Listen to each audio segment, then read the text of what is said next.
बहुत ही सुंदर अच्छा मौसम है और आज सुबह लास्ट दिन है मेरा। आज एक छोटी सी टेक्निकली सेकेंड लास्ट, बट हाँ कल मेरी सुबह सुबह फ्लाइट है, तो आज मेरा लास्ट दिन है। और ये है city hall area of Seoul. और अब मैं जा रहा हूँ DMZ रोड में, जो कि वाइट कलर की बस से मैं जाने वाला हूँ। देयर आर सो मेनी बस, so we'll take one bus and this is a planned tour. So with this I'll go to the North Korea border. Let's see.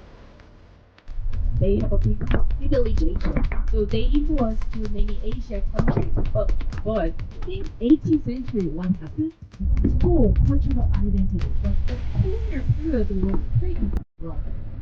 And even Outer parts of the building में आ गए, थोड़ा village setting दिखने लगा है, थोड़ा simple houses भी हैं, फिर भी काफ़ी मैनेज्ड है, पार्किंग है, सब चीज़ें स्ट्रक्चर्ड है, तो अच्छा है। देखते हैं आगे टूर में क्या है टूवर्ड्स नॉर्थ कोरिया। ये गाइडेड टूर है। फर्स्ट रेस्टोरेंट दिख रहा है और ये है लेक, माजांग लेक। बहुत ही सुंदर व्यू है।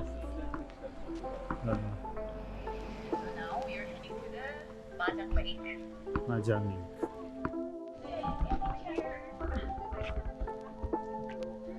restroom is behind. And also over there.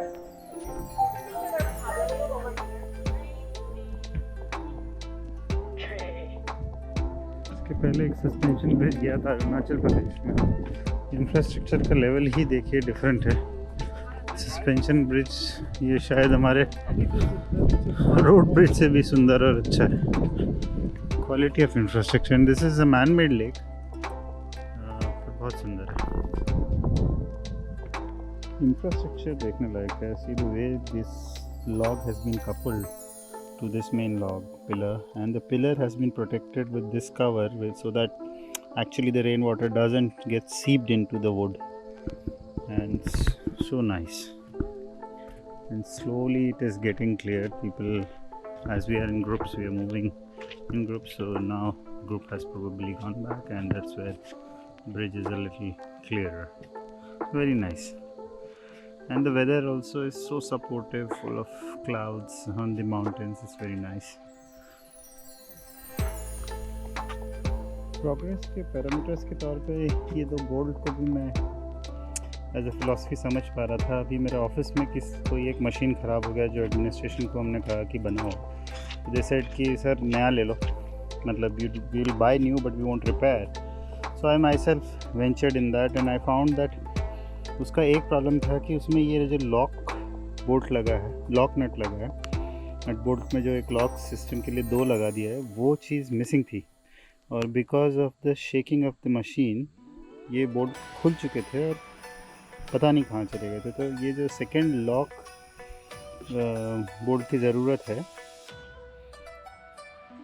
नट की ज़रूरत है, वो जो है वो मिसिंग था। तो ये इससे ही क्वालिटी ऑफ कंस्ट्रक्शन पता चलता है। और बहुत इंटरेस्टिंग है ये कि जो परफेक्शन है इनके काम में वो रिफ्लेक्ट करता है। इसका अदर साइड भी है। मैंने बात की लोगों से तो पता चला कि सोसाइटी के अपने चैलेंजेस हैं, जैसे कि जॉब मिलने पे बहुत प्रेशर है, बहुत ही हाई क्वालिटी लाइफ लोग जीना चाहते हैं, अदरवाइज़ वो कमिट कर रहे हैं सुसाइड। तो इस तरीके के भी चैलेंज होते हैं परफेक्शनिस्ट सोसाइटी के, बट हाँ उसके दूसरे साइड भी बहुत सारे हैं। I will do the photo now. Okay, I see. And then 1, 1, 2, 3, kimchi. देखते हैं, इसका नाम है माजांग होसू लेक और ब्रिज। और कोरियन बैटलफील्ड की ये, मतलब नॉर्थ कोरिया साउथ कोरिया की लड़ाई के समय।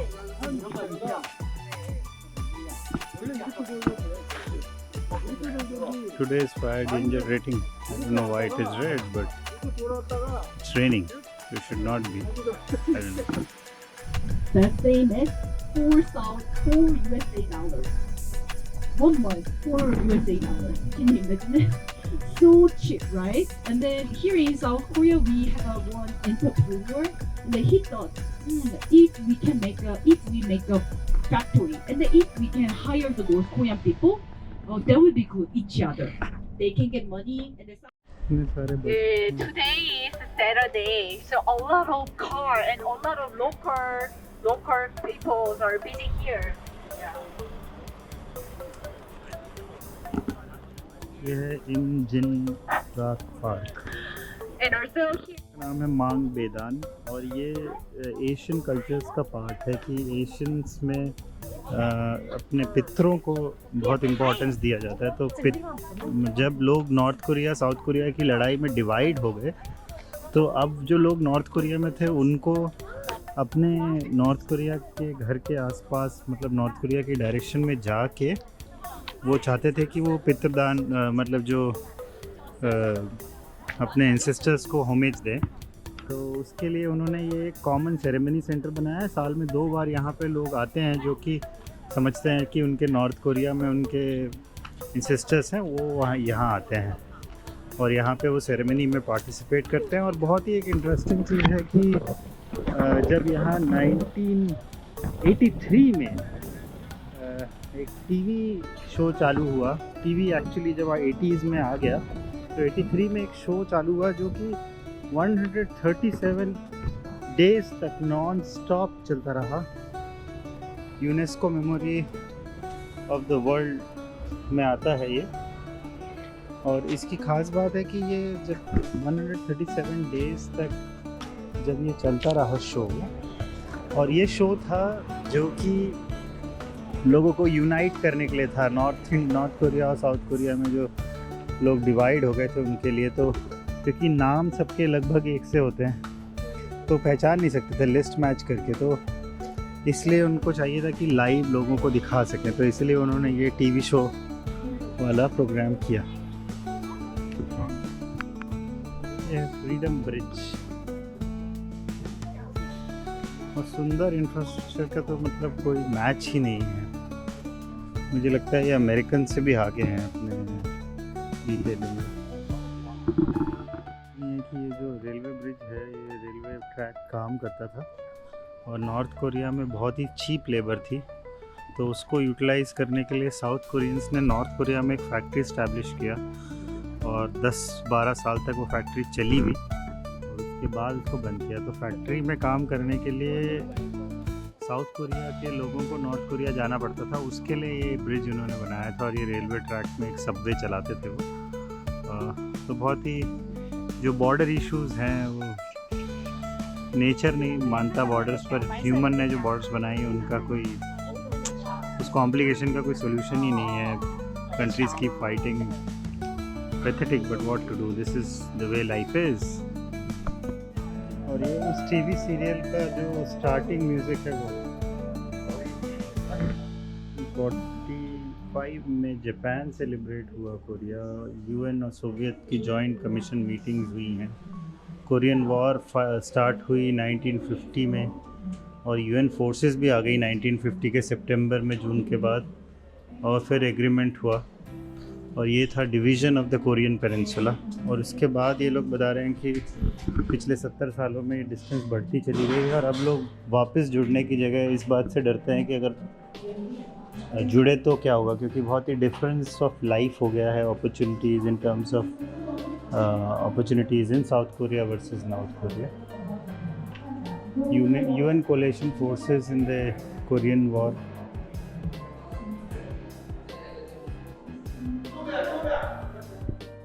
ये दिखाया है टीवी और बुक्स उस समय की नॉर्थ कोरिया का जो स्टाइल है वो दिखा रहे हैं। Female military uniform, elementary school uniform, North Korea में कैसे होता है, क्लासरूम कैसा होता है, ये दिखाना चाह रहे हैं। वहाँ के प्रोबेबली प्रोडक्ट्स दिखा रहे हैं, बुक्स दिखा रहे हैं। तो जो फेमस नॉर्थ कोरिया है वो उसकी लाइफ का एक इंट्रोडक्शन ये दे रहे हैं इस प्रोसेस में। एक मिनिएचर बनाया है about life that. North Korean currency on display है।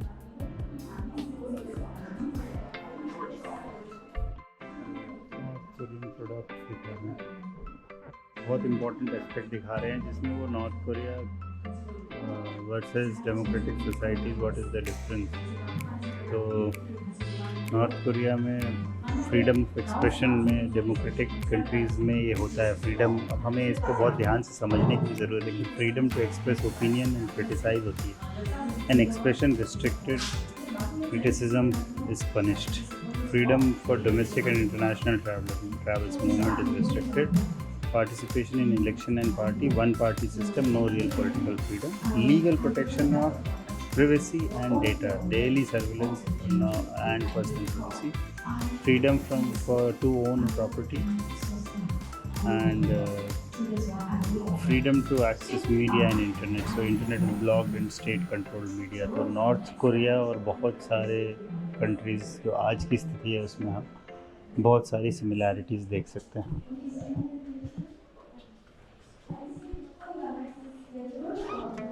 लगभग 82,000 सोल्जर्स मिसिंग हुए और उनको ढूंढने की कोशिश की गई, रीयूनाइट करने की कोशिश की गई।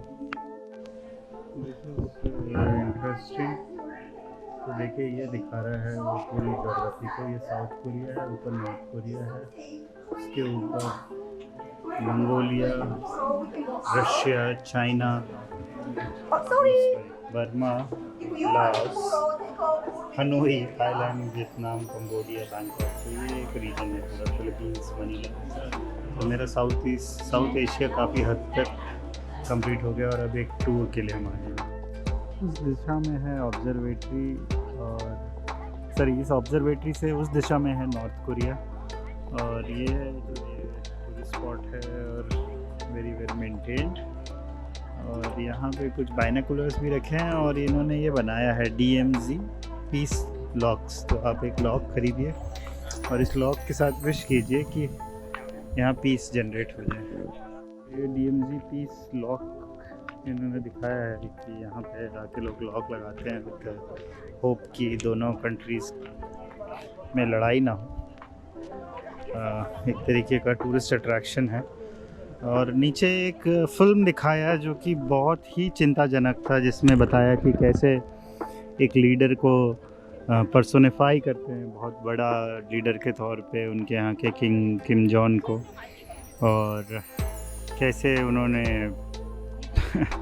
व्हाट टू से सारे मीडिया को कंट्रोल कर लिया, कैसे उन्होंने लोगों को मतलब अपने मजदूरी करा रहे हैं, उनके कंट्री में कोई प्रोग्रेस नहीं हो पा रहा है। और बच्चों को वीडियो बनवाते हैं, जो स्कूल के बच्चों को बोलते हैं कि हमारी कंट्री दुनिया में सबसे अच्छी कंट्री है, उनको बाहर जाने की ट्रैवल की परमिशन नहीं है। इस इतने हार्श तो नहीं, बट इसके कई सॉफ्ट मेथड्स हम लोग देखते आ रहे हैं और देखते जा रहे हैं कुछ से। और ये कुछ रोपवेज हैं,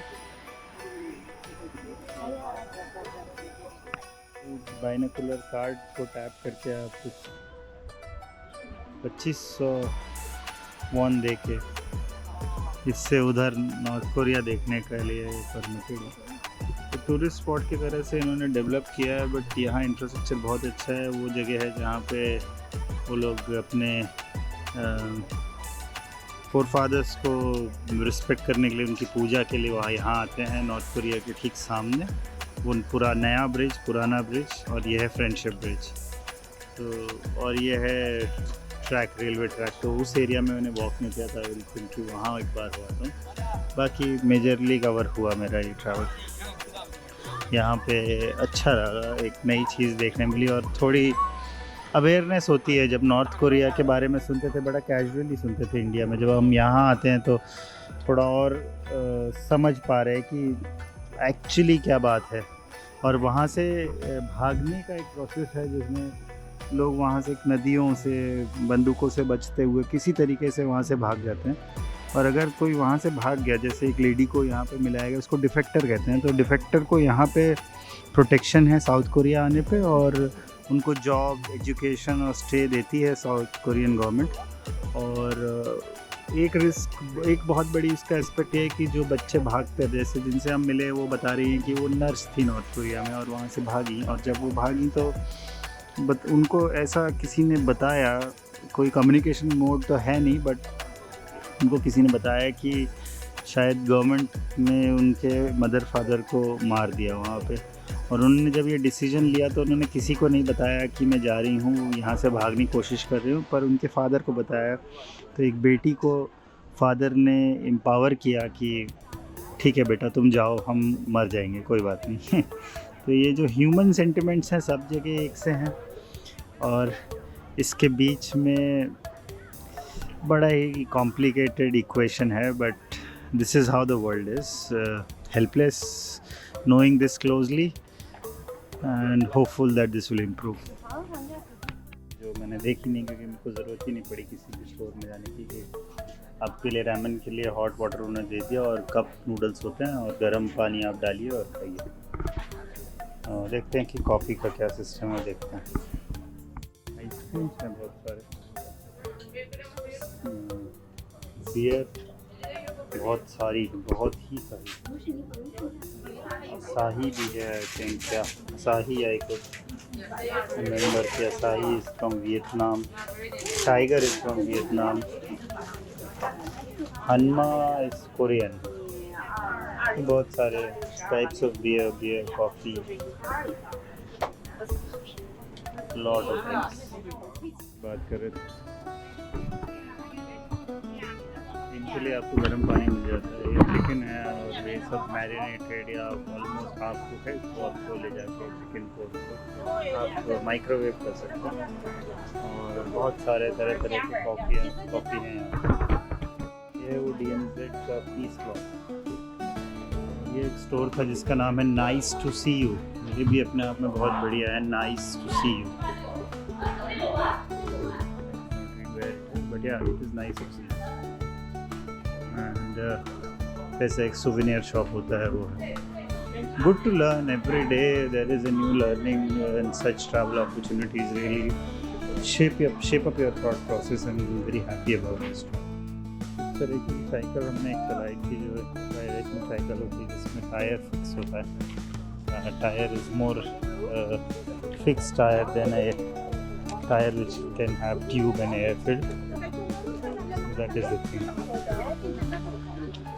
एक ये ट्रेन का भी एक होता है, तो स्टीम इंजन वहाँ तक भी होके आ जाते हैं। टाइम बहुत कम बचा है, बट हाँ ब्रॉडली एसेंस मिल गया है, समझ में आ गया है कि क्या बताना चाह रहे हैं और क्या डिस्प्ले पे है। But it is really pathetic कि नॉर्थ कोरिया के लोगों का सिर्फ एक ही जुर्म है कि वो नॉर्थ कोरिया में जन्म हुआ है। किसी भी कंट्री को नॉर्थ कोरिया नहीं बनना चाहिए, इतना ही है। डेवलप करे ना करे ठीक है, धीरे डेवलप करे, बट नॉर्थ कोरिया बनना या होना कितना कष्टदायक है वो यहाँ के बहुत ही एग्जेम्पलीफाई हो गया। ये एक इंजन है जो कि वॉर टाइम का है, this really very bad. Steam engine है, बहुत ही पुराना, बट जिस तरीके से डैमेज्ड है बाय बुलेट्स इट अपीयर्स, तो कितना भयंकर वॉर हुआ होगा। To the civilian control zone. Civilian control zone. This is the Injingang River. Injingang River. Yeah, because of last night rain, we can see a lot of waters here. ये हम Korea अंदर जा रहे हैं, Korea के civil zone में जा रहे हैं। आसमान बहुत अपीलिंग होता है यहाँ, इतना सुंदर और साफ आसमान देख के बहुत लालच आ रहा है। मतलब इंडिया में भी चाहिए भाई। And then on your left side, you can see the toll gate that permanently closed. We're gonna come back on with the other side, so you can take a picture and video on your left side. Korean tunnel, and then actually the third tunnel was founded in.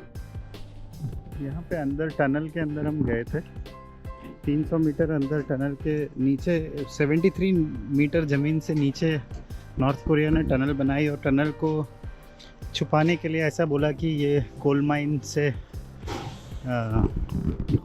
थी, हम इसलिए। Tunnel से बाहर आने के बाद ये एक गार्डन एरिया है, और यहाँ थोड़ा कन्वेंशनल लाइफ दिखाया है, जो सिरेमिक के बड़े पॉट्स पहले किसी ज़माने में यूज़ होते होंगे। और सबसे सुंदर है ये वुडन व्हील, जो जापानीज़ कोरियन कल्चर का बहुत सुंदर पार्ट है। गार्डन बहुत सुंदर है, और इसके आगे जो रेड क्रॉस वाले एरिया दिख रहा है, जहाँ वाइट एक बोर्ड दिख रहा है, वहाँ पे लैंड माइंस सब जगह लगी हुई थी। तो लैंड माइंस जो उन्होंने आइडेंटिफाई कर लिया कि यहाँ पे लैंड माइंस हैं, उसको पूरा हटा पाना मुश्किल था, तो उन्होंने उसको छोड़ दिया। बहुत ही डिफरेंट है कोरिया, नॉर्थ कोरिया के बारे में जानना। बट या इंटरेस्टिंग कि इतना यहाँ आने से जो अवेयरनेस जनरेट हुई है, दैट इज़ डिफरेंट। बहुत सुंदर सा एक पार्क है। इधर DMZ एरिया, यहाँ पे UN पीस कीपिंग फोर्सेस भी कहीं आगे डिप्लॉयड रहती हैं, और US का परमानेंट बेस है यहाँ पे, US मिलिट्री का। इतना कॉम्प्लिकेटेड होता है मिलिट्री चीज़ें, जो हम सिविलियन लोग समझ ही नहीं सकते। वो अपनी लाइफ इसी चीज़ के लिए लगाए हुआ है। Demilitarized zone, DMZ, is a place that bears the tragedy of the time in the past. P-53. It led to the formation of the DMZ around the military demarcation line to prevent the war from starting again.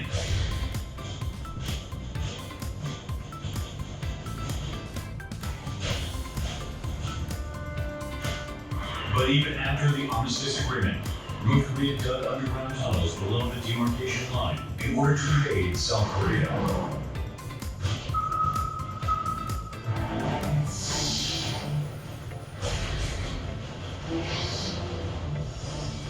On November 15, 1974, an underground tunnel was discovered 1.2 kilometers south of the demarcation line, which is 8 kilometers northeast of Bodongpo.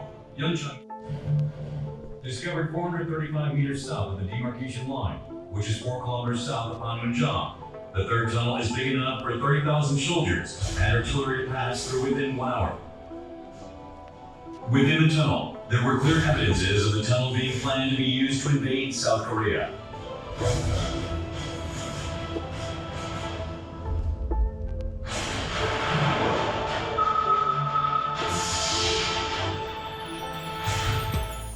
2010 was more than provocation. It was a declaration of war.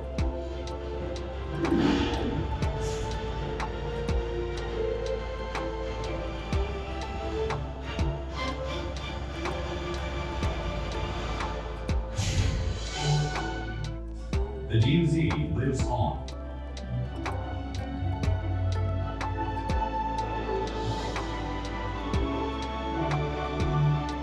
The DMZ is a paradise for moose, goats, and wildflowers.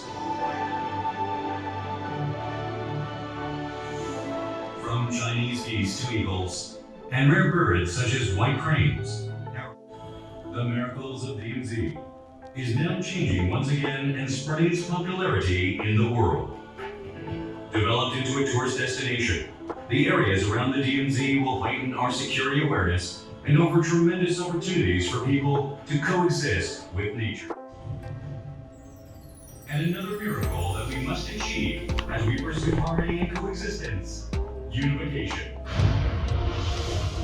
Until that day comes, the DMZ will be alive forever.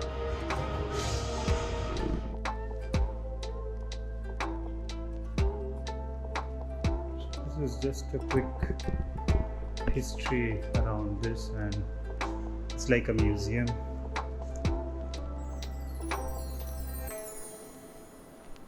A tunnel boring, and that's how they are displaying it. Very nice. Southern boundary. So this is an area which is like area of ceasefire, line of control. What three things are so different. South Korea का side दिख रहा है और इस तरफ north Korea है। ये दोरा ऑब्जर्वेटरी में ऐसे बाइनोकुलर्स दिए हैं टू सी, और इस तरफ में भी बाइनोकुलर है नॉर्थ के लिए। तो बेसिकली यही सिस्टम है। इंडस्ट्रियल हाउसिंग के बारे में, इंडस्ट्रियल कॉरिडोर जो इन्होंने बनाया था नॉर्थ कोरिया के लेबर को यूज़ करने के लिए, वो और बहुत ही इंटरेस्टिंग है कि हुंडई जो कंपनी है उसके ओनर ने ही बनवाया था। उसी ने ये बिज़नेस आइडिया लिया था, और नॉर्थ साइड में जो है वो प्रोपोगेंडा हाउसेस भी दिखा था। तो दैट वे अलग ही दुनिया है नॉर्थ कोरिया वाला। बट जो भी हो, प्रोपेगेंडा हाउस चाहे असली में हो चाहे दिमाग में हो, बात तो वही है। So we've seen this and now it's good to learn that it is Dora Observatory thing. ये है साउथ कोरियन विलेज और ये है डोरा ऑब्जर्वेटरी। इस ऑब्जर्वेटरी से टूरिस्ट देख सकते हैं। अब ये नॉर्थ कोरिया और साउथ कोरिया की लड़ाई छोड़ दें तो यहाँ का वेदर देखिए इतना सुंदर है, बादल इतने सुंदर है। अब ये टूर एंड हो गया है और यहाँ पे मिल रहा है डेलगोना सीरीज लाटे और रेड जिनसिंग लाटे और है सोयाबीन आइसक्रीम। तो मैंने सोचा सोयाबीन आइसक्रीम कुछ नई दिख रही है तो आई शुड ट्राई। और ये एक विलेज है जो कि विलेज सेट किया था यहाँ के लोगों ने, किंग ने, कि यहाँ पे खेती कर लो, यहाँ की जगह वेस्ट क्यों करना। यहाँ का खेती के प्रोड्यूस दिख रहे हैं, बीन्स हैं, मटर दिख रहा है और जिनसिंग है जो यहाँ बहुत होता है, DMZ का राइस, सोयाबीन बहुत ग्रो हो रहा है। और ये है जिनसिंग का मॉडल बनाया है। जिनसिंग एक जड़ होती है जो यहाँ बहुत पॉपुलर है। मैंने जिनसिंग कैंडी भी लिया है और एक स्टोर है। और एक और इंटरेस्टिंग चीज़ है यहाँ की राइस वाइन, जैसे कि अपोंग होती है वहाँ पे हमारे अरुणाचल प्रदेश में, वैसा ये लोग फ्री टेस्टिंग करा रहे हैं, उसके बाद में आप इसको ले भी सकते हैं। ये चीज़ बहुत सुंदर है। देखिए रीजन और प्रकृति, तो ये मैंने ये वियतनाम में भी देखा है कि भैंस के ऊपर बच्चा बैठा हुआ है। तो ऐसे सुंदर पार्क इन्होंने डेवलप कर दिए हैं। और यहाँ रहने वाले गांव वाले लोगों को राजा ने बोला कि हम आपका सारा खरीद कर लेंगे, आपके पास जो भी प्रोड्यूस होगा हम खरीद कर लेंगे। और अपने लोगों को भुखमरी से बचाने के लिए उन्होंने ये बनाया। इसका नाम है यूनिफिकेशन विलेज। तो यहाँ लोगों को ला के बसाया था, बहुत ही सुंदर। जस्ट सिंपली बस का ही स्टेटमेंट देखें तो बहुत ही डिफरेंट है। किया कि एक बस है, हमारा लग्जरी कार वैसा नहीं है, सेंस ऑफ कंफर्ट है, तो हम छोड़ देते हैं।